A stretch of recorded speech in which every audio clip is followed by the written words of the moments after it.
Let us now review what you have learned in this module with a short knowledge check. Question 1 asks, which body system controls automatic breathing? The correct answer is B, nervous system. Earlier in this module, we learned that breathing happens automatically without you needing to think about it every second. That is because the nervous system, especially the parts connected to survival and body regulation, manages breathing in the background. At the same time, breathing is special because you can also take conscious control of it. This is what makes breath such a powerful reset tool. It connects the automatic systems of the body with your conscious choices. That is why breathing practices can change how you feel, think, and respond to stress. Question 2 is a true or false question. Breathing can influence how you feel emotionally. The correct answer is true. This is one of the most important ideas in the whole module. Your breathing is not just about getting oxygen in and out of the body. It is also closely connected to your emotional state. When you are nervous, upset, or overwhelmed, your breathing often becomes fast, shallow, or irregular. But the reverse is also true. If you intentionally slow down your breathing and make it steadier, you can send signals of safety to your brain and body. This can help reduce stress, increase calm, and improve emotional balance. So breathing does not just reflect your feelings.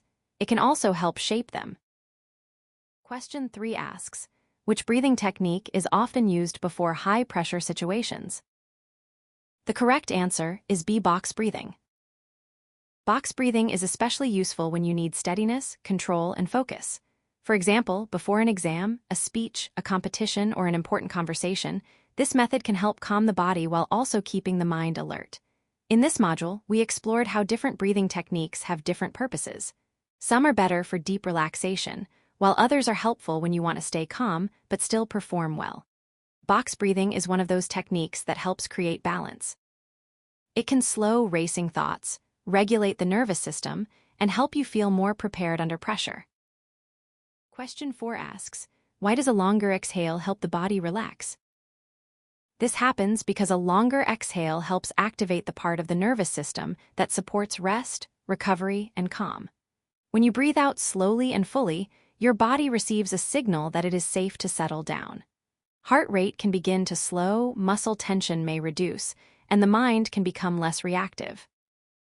This connects directly to what you learned earlier about the stress response and the relaxation response. Fast, shallow breathing is often linked to stress. Slow breathing, especially with a longer exhale, helps shift the body in the opposite direction. That is why techniques such as 4-6 breathing can be so effective. By simply making the exhale longer than the inhale, you encourage the body to move toward relaxation. Question 5 asks, which breathing technique will you use most often and why? This is a reflection question, so there is not just one correct answer. The goal here is for you to think about your own life and your own needs. For example, if you often feel stressed before tests, you might choose box breathing because it helps with calm focus. If you have trouble sleeping, you might prefer sleep breathing meditation or 4-6 breathing because they support relaxation. If you want a simple everyday practice, belly breathing or coherent breathing may be the best fit. This question is important because mindfulness becomes more useful when it becomes personal. The best breathing technique is often the one that fits naturally into your routine and helps you in the situations you face most often. As we move into the final slides, you will also see several resources that can help you continue practicing and applying these skills. This slide introduces the downloadable resources for the module, beginning with the student workbook. The workbook is designed to help you move from simply understanding the ideas to actually using them in your daily life. It includes lesson summaries, which are helpful if you want to review the main points of the module. It also includes nervous system diagrams, so you can better understand what is happening inside the body when you breathe in different ways. You will also find a breathing practice tracker and reflection pages. These are especially useful because learning a skill like mindful breathing takes repetition. The more you notice your patterns, your stress levels, and your responses, the more skillful you become. So this workbook is not just extra material. It is a tool that helps turn knowledge into practice. This slide presents the guided audio collection. These audio sessions give you a chance to practice without needing to remember every instruction on your own. That can be very helpful, especially at the beginning. The collection includes short sessions for belly breathing and box breathing, which are both 5 minutes long. These are good for quick practice during a study break or before a stressful event. There is also 4-6 breathing for 7 minutes and coherent breathing for 10 minutes, which can help you build a steadier and deeper sense of calm. Finally, there is a sleep breathing meditation for 15 minutes, designed to help you unwind before bed. These guided practices support different needs and different situations, which connects back to one of the main themes of this module. Different breathing techniques serve different purposes. You do not need to use the same method every time. You can choose the one that best matches the moment. This slide introduces your personal breathing toolkit. This is a printable quick reference card that you can keep in your notebook, backpack, or study area. Its purpose is simple but very practical. In stressful moments, people often forget what they have learned. A quick reference card helps bring the technique back to mind immediately. For example, if you are feeling anxious before class, distracted while studying, or frustrated after a disagreement, this toolkit can remind you which breathing practice to use and how to do it. It helps make breathwork more available in real life, not just during the course. That is an important part of building a lasting habit. The easier a tool is to access, the more likely you are to use it when it matters most. This slide presents the infographic, Your Breath and Your Brain.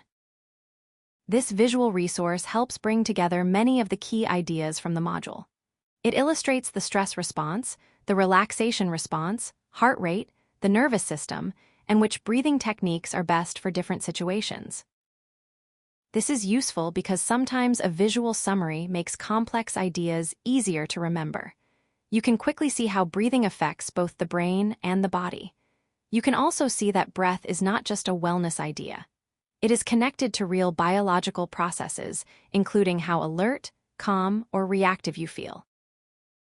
As you continue learning and practicing, this infographic can serve as a map.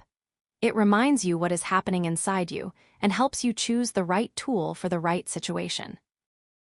This slide introduces the 7-day breathing journal. The journal gives you a way to track your practice over time. You can record the practice time, the technique used, your mood before and after, your energy level, and your focus level. This kind of tracking is very valuable because it helps you notice patterns. For example, you may discover that one breathing technique helps you focus better before homework, while another helps you calm down at night. You may also begin to see that even a few minutes of practice can change how you feel. This builds self-awareness, which is one of the core goals of mindfulness. The journal also encourages consistency. Even a short daily practice can make a difference when repeated over time.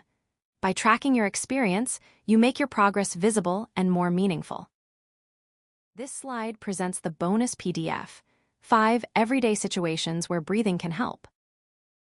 The examples include exam stress, sports performance, sleeping better, managing anger, and public speaking. Each example includes a recommended breathing technique and a short explanation. This resource is especially helpful because it shows that breathing skills are not limited to meditation sessions. They are meant to be used in everyday life. High school students face many situations that involve pressure, emotion, or mental overload.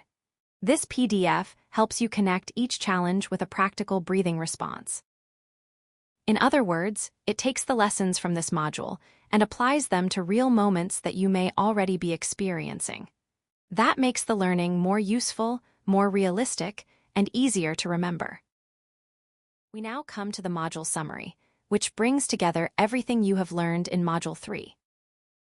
By the end of this module, you understand that breathing is unique because it is the only automatic body function that you can also consciously control. That makes it a direct pathway to influence your mental and physical state. You also learned that slow, intentional breathing helps regulate the nervous system and improve focus. Another major idea is that different breathing techniques serve different purposes. Some techniques calm anxiety, some prepare you for performance, and some help with sleep or emotional recovery. This means breathing is not a one-size-fits-all skill. It is a flexible tool you can adapt to your needs. Most importantly, you have seen that the breath is practical and portable. You can use it before exams, during stressful moments, after conflict, or before sleep. And with regular practice, breathing becomes more than a technique. It becomes a habit that supports resilience, emotional regulation, and long-term well-being. This module gives you one of the simplest and most powerful lifelong skills you can learn, using your breath as a reliable reset button for both mind and body. As you move forward in the course, carry this understanding with you. Your breath is always with you, and that means support is always close by.